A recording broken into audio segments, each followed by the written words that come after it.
سلطان محمد فاتح کے ذہن میں ایک نہایت ہی انوکھی سوچ آئی۔ اس نے جہازوں کو بشکتاش کی بندرگاہ سے شاخ زری میں لے جانے کا ارادہ کیا، لیکن کیسے؟ گویا ایک معجزہ رونما ہونے والا تھا۔ ایک انہونی بات سامنے آ رہی تھی۔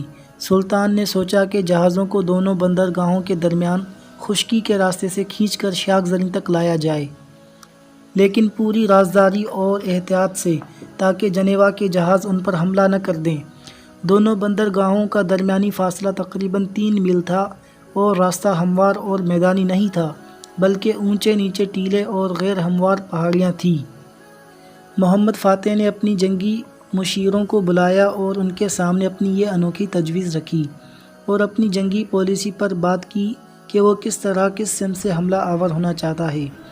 تمام مشیروں نے اس تجویز سے اتفاق کیا اور بادشاہ کی سوچ کی داد دی۔ اس منصوبے پر عمل درآمد شروع ہوا۔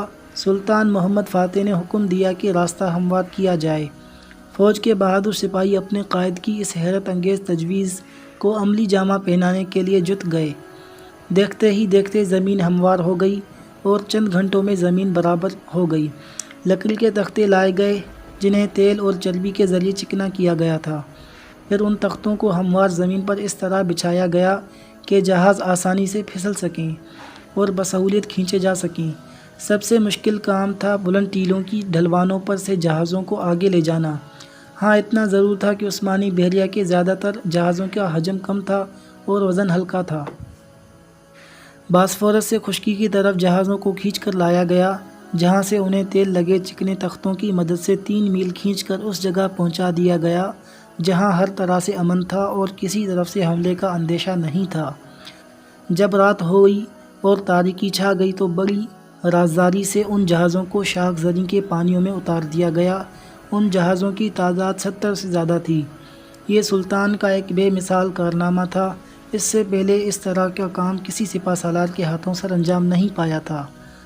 دشمن جب غفلت کی نیند سو رہا تھا، سلطان محمد فاتح خشکی پر جہازوں کی منتقلی کے کام کا خود معائنہ کر رہا تھا اور دشمن کی نظروں سے اوجھل جہازوں کو دشمن کے عقب میں اتار رہا تھا۔ قسطنطنیہ کے رہنے والوں میں مایوسی کے آثار نمایاں ہونے لگے۔ طرح طرح کی افواہیں اور باتیں ہونے لگیں۔ یہ افواہ بھی عام ہوئی کہ قسطنطنیہ اس وقت فتح ہوگا جب جہاز خشکی پر چلیں گے۔ اسلامی جہازوں کی شاخ زری میں موجودگی کا شہر کا دفاع کرنے والی فوج کا مورال پر بہت برا اثر ہوا، اور ان کی معنوی روح جذبوں کو بہت ضعف پہنچا۔ یہ لوگ مجبور ہو گئے کہ دوسری طرف کی فصیلوں کا دفاع کرنے والی فوج کی ایک بہت بڑی تعداد کو شاخ زری کی طرف پست فصیل کی دفاع پر متعین کریں، تاکہ اس طرف سے مسلمانوں کے حملوں کو روکا جا سکے، کیونکہ یہ دیوار بہت کمزور تھی اور اس سے پہلے سمندری پانی اس کی حفاظت کرتے تھے۔ 100 فوجوں کی تقسیم نے دوسری فصیلوں کے دفاع کو متاثر کر دیا۔ بازنطینی فرما روا نے شاخ زری میں عثمانی بحریہ کو نیست و نابود کرنے کے لیے کئی تدبیریں کیں، لیکن اس کی جاں فروشانہ کوششیں، جن کو عثمانی فوج وقت سے پہلے بھانپ لیتی تھی، کارگر ثابت نہ ہوئی، اور سب منصوبے دھرے کے دھرے رہ گئے۔ عثمانیوں نے شہر کا دفاع کرنے والے مورچوں اور فصیلوں پر مسلسل گولہ باری کی اور کمندیں ڈال کر دیواروں پر چڑھنے کی کوشش کی۔ بازنطینی فوج بھی فصیلوں کی تعمیر اور شگافوں کو بھرنے میں جٹ گئی۔ مسلمانوں کی طرف سے دیواروں کو پھاندنے کی جب بھی کوشش ہوتی، اسے ناکام بنا دیا جاتا۔ مسلمانوں نے محاصرہ اور سخت کر دیا، جس کی وجہ سے محصورین کی مشقت، تھکاوٹ اور پریشانی میں بہت زیادہ اضافہ ہو گیا۔ وہ دن رات مشغول رہے اور کافی حد تک پریشان ہو گئے۔ عثمانیوں نے باسفورس اور شاخ زری کے قریبی ٹیلوں پر تو توپیں نصب کر دیں تاکہ بازنطینی جہازوں اور ان کے مددگار جہازوں کو نشانہ بنایا جا سکے۔ اس تدبیر نے دشمن کے جہازوں کی نقل و حرکت کو ناممکن بنا دیا، اور دشمن کی بحریہ شاخ زری باسفورس اور ارد گرد کے پانیوں میں پوری طرح مفلوج ہو کر رہ گئی۔ قسطنطین، اس کے مددگاروں، مشیروں اور نصرانی سرداروں نے شہر میں ایک میٹنگ کی۔ شرکائے میٹنگ نے قسطنطین کو مشورہ دیا کہ وہ کسی طرح یہاں سے نکل جائے اور مسیحی قوموں اور یورپی ملکوں سے امداد طلب کرے۔ اس طرح ہو سکتا ہے کہ نصرانی لشکر آ جائیں اور محمد فاتح محاصرہ اٹھانے پر مجبور ہو جائے۔ لیکن قسطنطین نے اس رائے کو رد کرتے ہوئے کہا کہ وہ آخری لمحے تک مقابلہ کرے گا اور اپنی رعایا کو اکیلا نہیں چھوڑے گا۔ الغرض قسطنطین نے وفود بھیجے جنہوں نے قسطنطین کی نمائندگی کی۔ یہ وفود امداد کی خاطر یورپ کے کونے کونے میں گئے، لیکن خائب و خاسر واپس آئے اور محمد فاتح کے خلاف انہیں کہیں سے امداد نہ مل سکی۔ دولت عثمانیہ کے خبر رساں اور اداروں نے قسطنطنیہ اور اس کے ارد گرد کے علاقوں کو چھان مار کر اور خبر رسانی کی انتہا کر دی۔ عثمانی قیادت اپنے ارد گرد ہونے والے واقعات کے بارے میں تمام معلومات رکھتی تھی۔ سلطان محمد ثانی نے فصیلوں پر حملہ کا زور بڑھا دیا اور ہر حملے کو ٹھوس اور سخت کر دیا تاکہ وہ منصوبہ جو دشمن کو کمزور کرنے کے لیے تیار کیا گیا ہے اس میں کامیابی ہو۔ عثمانی فوجوں نے فصیلوں پر حملوں کی کارروائی اور کمند ڈال کر دیواروں پر چڑھنے کی کوشش جاری رکھی۔ ہر عملہ آور کوشش جماعت و بہادری اور اثار و قربانی کی انتہا کو پہنچتا تھا۔ اللہ اکبر کے فلک شگاف نعرے شاہ قسطنطین کی فوجوں کو دل دہلا رہے تھے اور عثمانیوں کے اترانے ان پر بجلی بن کر گر رہے تھے۔ سلطان محمد فاتح نے بڑی بڑی توپوں کو غلطہ یعنی گرناٹا کے پیچھے پہاڑی چوٹیوں پر نصب کرانا شروع کیا اور ان توپوں نے بندرگاہوں کی طرف گولہ باری شروع کر دی۔ ایک گولہ ایک تجارتی جہاز کو جا لگا جو اسی وقت غرق آب ہوا۔ دوسرے جہازوں پر خوف طاری ہوا اور وہ وہاں سے نکل بھاگے اور گرناٹا کی فصیل کی جا کر پناہ لی۔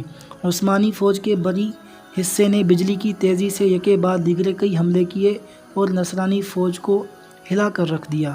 سلطان محمد فاتح رات دن بغیر کسی وقفے کے بری اور فیری علاقوں پر حملے کرتا رہا اور آگ پھینکتا رہا۔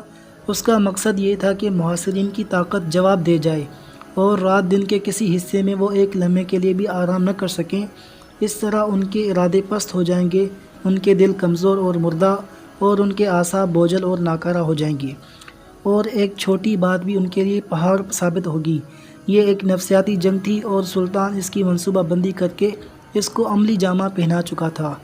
محصور فوج ایک دوسرے کے چہروں کو غور سے دیکھ رہی تھی اور ان کے چہروں پر چھایا ہوا خوف و ہراس اور مایوسی کے آثار نمایاں نظر آ رہے تھے۔ لوگ ایک دوسرے سے باتیں کر رہے تھے، اس بلا ناگہانی سے نجات کی صورت کیا ہو سکتی ہے؟ کیا اس عذاب سے ہماری روحیں چھٹکارا حاصل کر لیں گی؟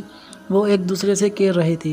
اور اگر عثمانیوں کو شہر میں داخل ہونے میں کامیابی ہو گئی تو وہ ان کے ساتھ کیا سلوک کریں گے؟ شاہ قسطنطین نے مجبوراً دوبارہ مجلس مشاورت منعقد کی۔